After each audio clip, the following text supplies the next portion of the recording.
In the software design, the first thing is interface design.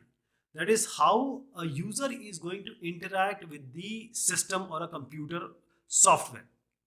So as I said, first we make the high level design, then the low level design. But before that, we need to know how a user, let me not tell you about user. Actually, it's environment, because we are not making a software for a single user.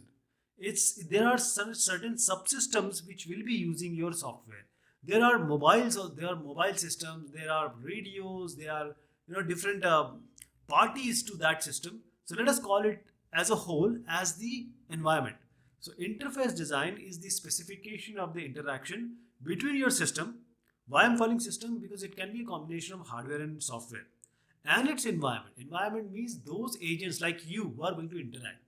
So this phase, interface design, proceeds at a high level abstraction.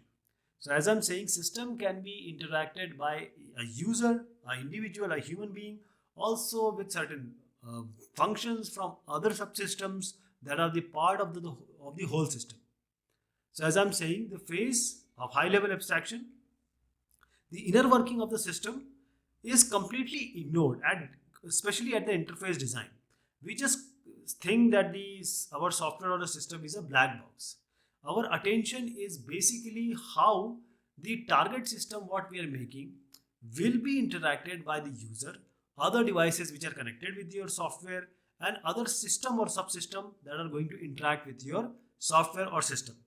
So the design problem statement produced during the problem analysis step should identify who are the people, who are the other systems, who are the devices who are going to interact with your system, and they are collectively called as agents. Agents.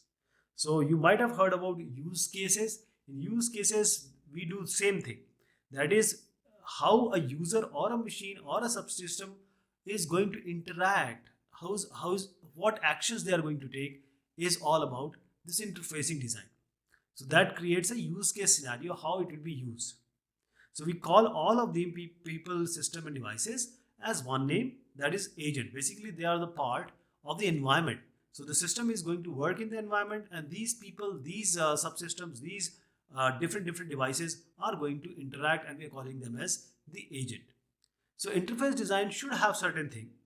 First thing is precise description of events in the environment or messages from the agents to which the system must respond. How we want the system to behave when we give a message or an event. How other system want the system to respond. So precise description of the events or messages that the system must produce, and the specification of the data. What is the format of the data coming in, coming out? It may be in different form. It may be in byte stream. It may be in bit stream. It may be in some hex number. So what are the way this is you are going to give the input, and what is the form of output you want? And then specification of the ordering and the timing relationship between incoming events or messages and outgoing events or the outputs. For example, if you want to compute the average, for that you have to compute sum first, addition, then you will divide it by the number of elements. So this is the ordering, this is the timing relationship. What will happen when all the different kind of actions that will be taken, when and what time, what order it will take. So for that, we, as I said, we make certain swim lane diagrams in UML. We make certain state diagrams just for that. So this is an idea of how for example, people are using Qt nowadays a lot.